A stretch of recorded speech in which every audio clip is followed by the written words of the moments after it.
오늘 하나님 말씀으로 로마서 10장의 일부분을 읽었습니다. 여러분, 로마서를 읽으면 제일 먼저 떠오르는 말씀은 보통은 로마서 1장 17절의 말씀입니다.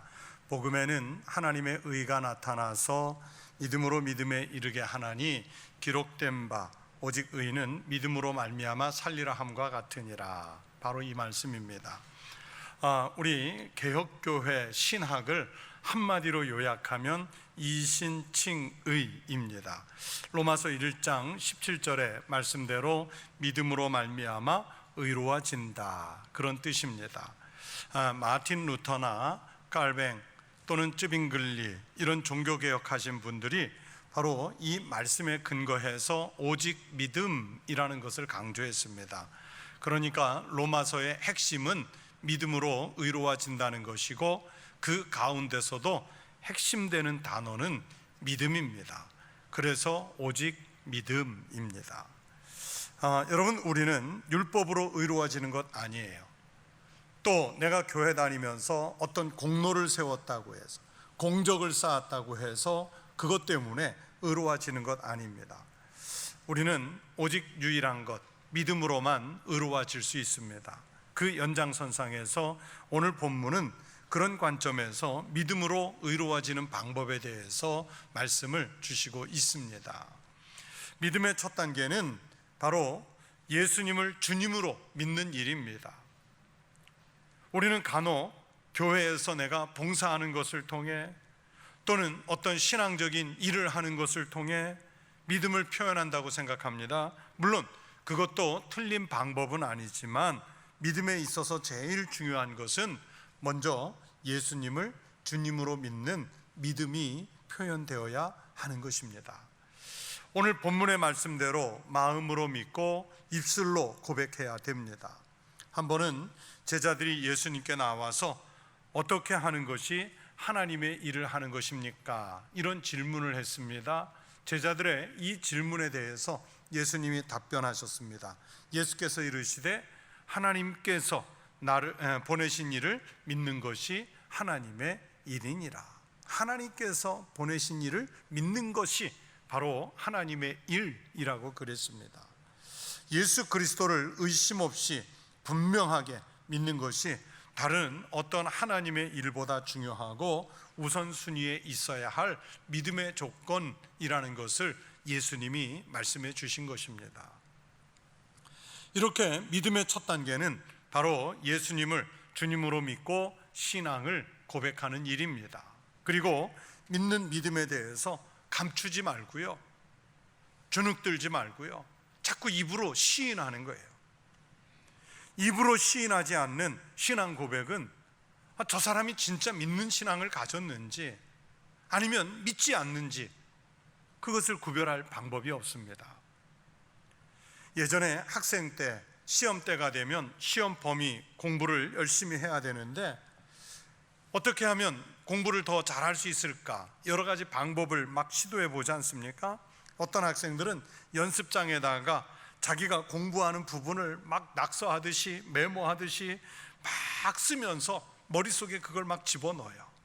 저도 그렇게 많이 해봤는데 그건 돌아서면 잊어버려서 시험 볼 땐 기억이 안 나서 황당할 때가 많았습니다. 조금 더 적극적으로 한다면 손으로는 막 연습장에다 쓰고 책에다가는 동그라미 치고 그러면서 입으로 자꾸 중얼중얼 하는 방법도 있겠죠. 그런데 그것보다 더 좋은 방법은 내가 공부하는 것을 마치 선생님이 학생들에게 가르치듯이 앞에 학생은 없지만 자기 혼자 가르쳐 보는 거예요. 아니면 스터디 그룹이라고 그러죠. 같이 친하게 지내는 친구들끼리 모여서 자기가 공부한 것을 한번 발표를 해보는 거예요. 친구들을 가르쳐 보는 거예요. 서로 돌아가면서. 그러면 그렇게 공부한 것은 입으로 가르쳤기 때문에 쉽게 잊어지지가 않아요. 어느 때는 그때 어떤 상황에서 그 이야기를 했는지 장면이 사진처럼 기억에 나서 더 오래 기억에 가는 것을 경험했던 적이 있습니다. 대학원에서 석사학위나 박사학위를 받기 위해서 공부를 하려고 하면 이제 마지막에 논문을 써야 되는데 논문을 쓰기 전에 보통은 종합시험이라는 것을 봅니다. 자기 전공 과목 시험을 보고, 그리고 맨 마지막에 그 종합시험의 마지막은 구술시험, 오랄 테스트라고 해서 구술시험을 봐요. 교수님 두세 명이 앉아서 학생 하나를 놓고 계속해서 이 시험에 대해서 질문을 던집니다. 그러면 자기가 공부한 부분에 대해서 말로 설명을 잘 해야 돼요. 그 종합시험을 통과하고 나면 논문을 쓸 자격을 이제 받게 되는데, 그러면 논문을 이제 다 써서 학교에 제출하고 나면 이제 또 다시 마지막 논문 통과 시험이 있는데, 그것도 마찬가지로 디펜스라고 그래서 우리말로 하면 방어인데 자기가 쓴 논문을 시험을 보는 거예요. 교수님 서너 명이 주심 교수님과 부심 교수님이 앉아서 논문을 쓴 학생 하나를 놓고서 계속해서 공격적 질문을 하지요. 이 자료는 어디에서 가져왔느냐? 네가 이 논문을 통해서 주장하려고 하는 건 뭐냐? 그래서 그 결론이 뭐냐? 계속해서 공격적 질문을 하면 디펜스, 자기가 아는 대로 방어를 해내야 되는 거예요. 만약에 그것을 입으로, 말로 방어해내지 못하면 그 논문은 패스가 되지 않아요. 그 종합시험은 패스가 되지를 않아요. 결국 자기가 한 것에 대해서 내용을 잘 알고 있어야 되고, 자기가 쓴 글에 대해서 확신을 가지고 말할 수 있어야 한다는 뜻입니다. 저는 신앙이 그렇다고 생각합니다.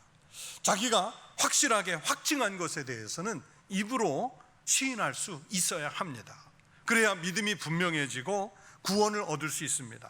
입으로 시인하지 못하는 신앙은 아직 구원의 확신이 없다는 겁니다. 자신의 믿음에 대해서 분명한 확신이 없는 거예요. 당신 예수 그리스도를 분명히 믿습니까?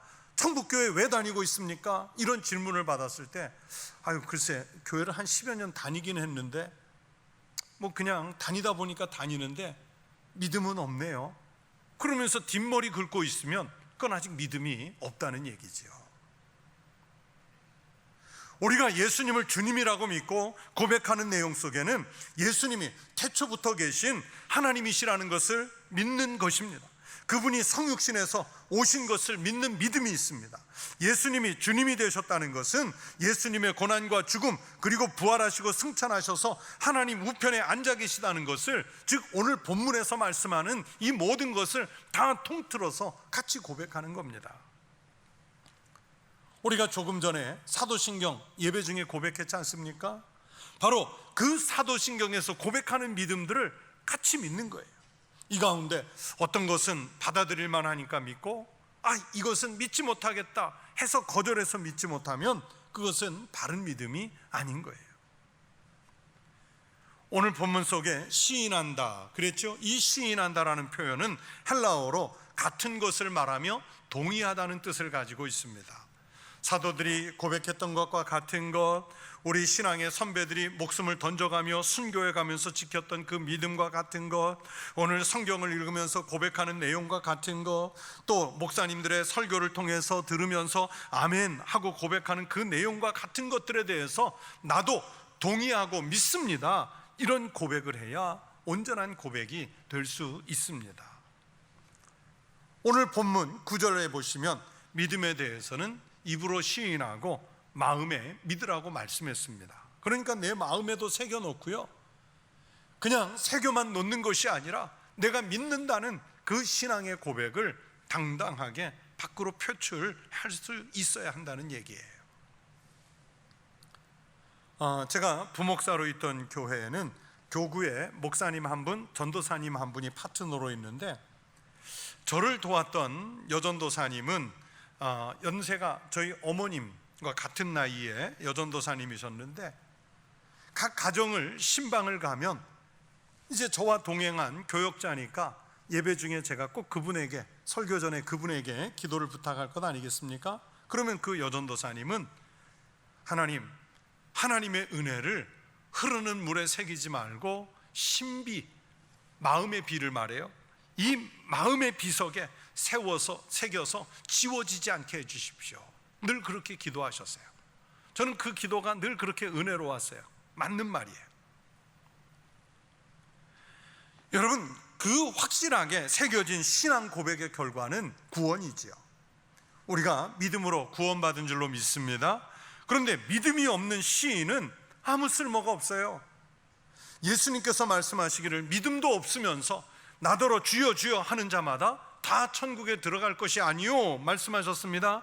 여러분, 아무리 큰 능력을 행할 줄 알고 아무리 교회에서 중요한 직분을 맡았고 자기가 귀신을 쫓아낼 줄 아는 권세를 가졌다 할지라도 자기가 믿음을 시인하지 못하면 나더러 주여 주여 하는 자마다 다 천국에 들어갈 것이 아니요, 즉 구원의 대상이 아니라는 말씀입니다. 시인이 없는 믿음은 흔들릴 수 있습니다. 그래서 우리 그리스도인들에게는 믿고 시인하는 것이 신앙생활에서 대단히 중요한 일, 예수님의 말씀대로 하면 하나님께서 보내신 일을 믿는 것이 바로 하나님 일의 최우선이라는 뜻입니다. 믿는데 어떻게 믿어야 할까요? 오늘 본문 10절에서 말씀합니다. 사람이 마음으로 믿어 의에 이르고 입으로 시인하여 구원에 이르느니라. 사도 바울이 이 본문에서 마음으로 믿어 그랬는데 여기서 마음이 어디냐면, 마음은요 헬라어로 이 본문은 까르디아라는 단어를 썼어요. 이 까르디아라는 단어는 지성과 감성이 분리된 자리가 아닙니다. 성령의 능력에 의해서 신앙이 뿌리를 내리게 되는 인격의 중심지가 바로 이 까르디아, 마음입니다. 인간이 가지고 있는 가장 중요한 심성의 자리입니다. 이 마음이라는 자리는 사람이 무엇인가를 느끼고 알고 결단하게 하는 장소입니다. 그래서 이 자리를 예부터 우리는 지정의라고 그랬어요. 이 지정의를 인격의 3요소라고 합니다. 그래서 이 지정의가 바르게 작동하는 곳이 바로 인격적인 곳이에요. 사도 바울은 바로 이 지정의가 바르게 작동하는 곳, 카르디아, 그곳에서 신앙 고백이 일어나야 한다는 거예요. 다시 말하면 우리의 신앙 고백은 이성과 감성이 적절하게 조화를 이루는 인격적인 믿음이어야 한다는 것을 말씀하는 겁니다. 예수를 믿다 보면, 또 목회자로서 많은 교인들을 만나다 보면 어떤 교인은 아주 지나치게 이성적으로만 믿는 분들이 있습니다. 논리적으로 꼭 맞아야 되고 합리적인 설명이 가능해야 됩니다. 감성적으로 믿는 사람들에 대해서는 아니 무슨 예수를 저렇게 요란스럽게 믿냐고, 냄비처럼 끓었다, 냄비처럼 식었다 그러면서 믿는다고 비난을 해요. 그러면서 신앙이란 자고로 논리적이어야 하고 윤리적이어야 하고 과학적이거나 철학적인 설명이 가능해야 된다, 그렇게 이성적 신앙을 강조하는 분들이 있어요. 신앙의 교리나 성경적인 해석들이 바르게 설명되기 위해서는 그들의 믿음처럼 논리적인 것이나 철학적인 것, 합리적인 이성의 설명이 반드시 필요하지요. 그러나 냉정하게 머리로만 믿는 믿음은 온전한 믿음이 아니고 반쪽짜리 믿음입니다. 신앙은 이성으로만 되는 것이 아님을 알고 감성의 풍부함도 지니고 있어야 합니다. 풍성한 은사를 사모하는 믿음이 살아 있어야 한다는 말씀입니다. 이렇게 이성적인 사람과 반대로 또 어떤 교인은 신앙이라고 하는 것은 감성적으로 풍부한 감정을 가지고 믿어야 한다고 주장을 해요. 반드시 눈물이 흘러야 하고 마음을 풀어주는 웃음도 있어야 되고, 또 교회라면 자고로 마음에 감동을 주는 자극적인 프로그램도 있어야 하고, 목사님의 설교도 우리 마음에 가지고 있는 그 감정의 자극이 일어나야 뜨거운 믿음을 가질 수 있다. 웃고 울릴 줄 알아야 된다, 그렇게 생각을 해요. 그러면서 이성적으로 믿는 신앙, 교리를 중시하는 신앙, 말씀을 주석하는 신앙에 대해서는 아유 무슨 예수 믿는 게 그렇게 냉정해, 뭐 예수 믿는 게 그렇게 따뜻한 구석이 없어, 그러면서 비난을 해요. 그러나 감정을 자극하기만 하는 신앙도요, 그 감정이 식으면서 믿음이 확 떨어지는 그런 모습을 우리가 자주 목격하지 않습니까? 눈물이 나지 않을 때는 기도도 되지 않아요. 철저한 주석을 바탕으로 한 신학이 깊은 설교를 하면 은혜가 없다고 지레 예단을 해버리고 말아요. 이런 신앙 행태도 바른 신앙이 아닙니다. 감성에 앞서서 내가 무엇을 믿으며 내가 왜 그리스도교 신앙을 가졌느냐 하는 것을 또 이성적 신앙으로 설명할 수 있어야죠. 이런 이성적 신앙관이 뒷받침되지 않으면 은사라는 것이 혼란스러워지고 신앙의 기본이 잡히지 않아서 이단이 되고 사이비가 될 수 있습니다. 여러분, 이단들의 행태를 보세요. 저들에게 무슨 바른 신학이 있습니까? 그냥 웃고 울리고 자극해서 사람들의 마음을 홀딱 빼놨다가 빼먹을 수 있는 거 다 빼먹고 버리잖아요. 그러니까 신앙이 병들게 되는 거예요. 교회 안에서도 열심히 봉사일을 하다가 그래서 그 열심 때문에 항존직이 되기도 하고 또는 교회의 한 부서의 책임자가 되기도 했는데 그만 어느 날 자기 기분 상했다고 아니면 다른 사람과 감정적으로 세게 한번 부딪히고 나서 그냥 교회를 너무도 쉽게 등져버리는 사람들을 우리가 늘 목격을 하고 있지 않습니까? 자기 감정에만 사로잡혔기 때문에 그래요. 사도 바울이 이 본문에서 말씀하는 마음으로 믿는다는 이 믿음은 그래서 우리의 이성과 우리의 감성이 만나는 인격의 중심, 그 까르디아에서 고백되는 믿음입니다. 머리로도 수용이 되고 감성으로도 용납이 되는, 그래서 머리와 가슴이 함께 감동을 느끼는 신앙을 고백할 수 있어야 한다는 뜻입니다. 그래서 어떤 사람은 이성적인 신앙이 강할 수 있고 어떤 사람은 감성적인 신앙이 강할 수 있어요. 이것은 서로 비난하고 회피할 대상이 아니라 신앙의 다른 모습이고 서로 수용할 수 있는 신앙의 모습입니다. 내가 갖지 못한 부분을 저분은 가지고 있구나, 그러면서 서로 부러워하고 상호 보완적으로 완성이 될 때 그 교회가 아름다워질 수 있는 겁니다. 어떤 분은 글을 읽지 못할 수도 있어요. 말이 어눌할 수 있습니다. 자기 주장을 당당하게 말하기 어려운 분도 있습니다. 그러나 그런 것이 자기의 신앙을 고백하는데 장애가 되지는 않습니다. 비록 글을 몰라서 성경을 읽지 못하고 문답 책들을 공부할 수 없을지라도 흔들리지 않고 분명하게 믿음을 고백하는 분들도 많습니다. 그건 바른 믿음입니다. 아마 세례, 입교, 문답할 때 신앙 고백을 요구했을 때 자기 입으로 힘있게 고백하지 못하는 사람들을 탈락시키기로 작정하면요, 아마 절반 이상은 탈락할 거예요. 아마 3분의 2가 탈락할 거예요. 진짜로 탈락을 시키면 가족들이 그러겠죠. 부모님들이 그러겠죠.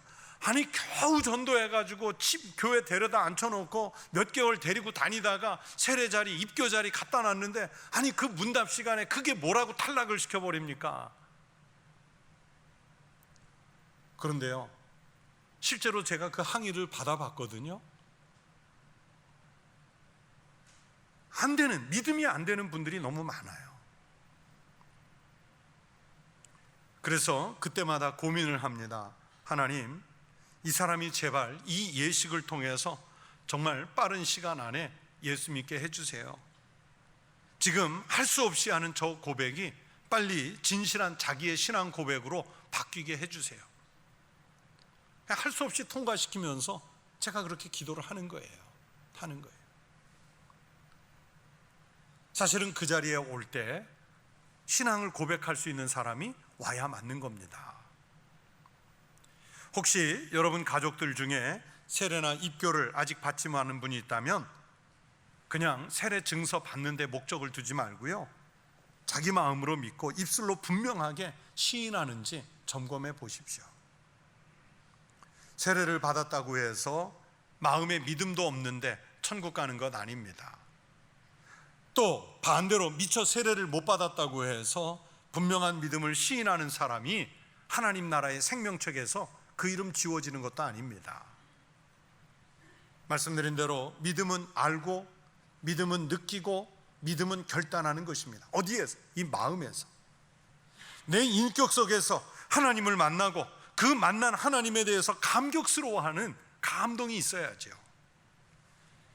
세상에 어떤 가치와도 바꿀 수 없는 최고의 가치가 신앙 고백에 있는 사람이어야 합니다.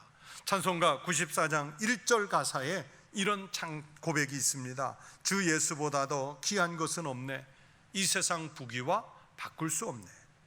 영축을 내 대신 돌아가신 그 놀라운 사랑 잊지 못해 세상 즐거움 다 버리고 세상 자랑 다 버렸네. 주 예수보다 더 귀한 것은 없네. 예수밖에는 없네.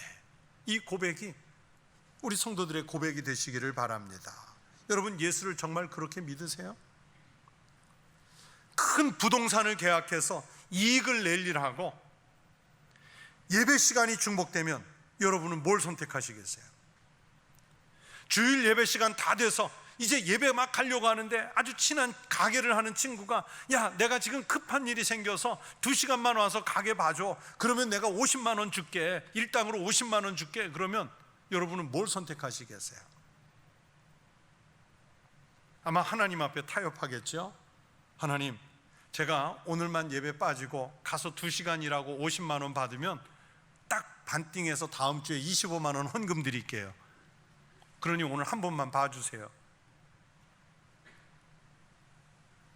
여러분, 자기 신앙이 고백이 분명하지 않으면, 아직도 예수님에 대해서 분명하게 시인할 수 있는 믿음이 없으면 세상에 나아가 세상을 이기지 못해요. 이기지 못하는 것뿐만이 아니라 오히려 저들에게 영적 영향을 빼앗겨 가지고 저들에게 지배를 당하죠. 세례받고 직분을 가졌어도 아직 술이나 담배 끊지 못하고요, 음란한 것에 마음 빼앗기고 비인격적인, 그리스도인답지 못한 비인격적인 행동을 하면서도 여전히 부끄러움을 모르는 사람이 됩니다. 여러분, 우리가 완벽한 믿음을 가질 수는 없습니다. 하나님, 저의 믿음 없음을 용서해 주세요. 저의 믿음이 약한 것을 용서해 주세요. 이렇게 기도할 수 있어야 정직한 기도입니다. 그래서 하나님 앞에서는 겸손해야 돼요. 자기가 부족하다고 느낄수록 하나님 앞에서 더 낮아지고 겸손해야 합니다. 그런데 신기한 것은 정작 잘 믿는 사람들은요, 겸손해요. 반대로 잘 못 믿기 때문에 더 겸손해야 될 사람은 교만해서 자기가 잘 믿는 줄 알고 하나님 앞에서, 교회에 오면 다른 성도들 앞에서 자기가 잘 믿는다고 큰 소리를 뻥뻥 칩니다. 여러분, 마음으로 믿고 입으로 시인하는 것은 별개의 신앙 고백이 아닙니다. 본질은 같은데 표현이 다를 뿐입니다. 하나님을 인격적으로 만나시기를 바랍니다. 어디서나 어떤 형편에서라도 자기 신앙을 감추는 사람이 되지 마십시오.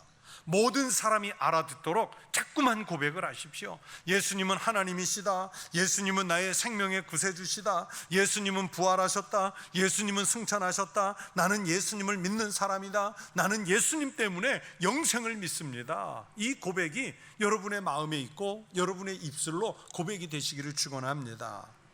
내가 할 수 있는 모든 신앙 고백을 하나님 앞에 드리십시오. 목회자 앞에서 신앙을 고백하십시오. 함께 믿는 사람들 앞에서 신앙을 고백하십시오.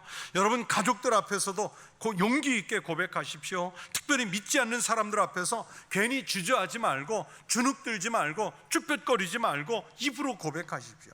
사람들이 손가락질하고 냉소적인 반응을 보여도 자신의 신앙을 당당히 고백하십시오. 예수님을 나의 주님으로 담대하게 시인하십시오. 그래야 내 신앙이 단단해지고 성장하고 성숙해질 줄로 믿습니다. 오늘 우리가 지금 암울한 시대를 살고 있지 않습니까? 자꾸만 그리스도교 공동체, 교회를 향해서 우리를 공격해오고 내가 예수 믿는다는 신앙을 고백하기가 정말 무섭도록 우리를 짓눌러 오는 이런 사회적 분위기 속에 우리가 살고 있습니다. 그래서 예배의 자리에 나오기가 두렵고 사람들 앞에서 예수 믿는다는 말하기가 힘들고 그런 시대 속에 살고 있어요. 그러나 우리는 예수 그리스도로 인해서 구원받은 사람인 줄로 믿습니다. 여러분이 어떤 시대적 위기 앞에 놓여도, 여러분이 어떤 사람 앞에 가 있어도, 여러분이 어떤 상황에 놓여 있을지라도 거기에서 마음으로 믿고 입으로 시인하는 담대한 신앙을 갖고 이 위기의 때를 헤쳐갈 수 있는 믿음의 성도들이 되시기를 주의 이름으로 축원합니다.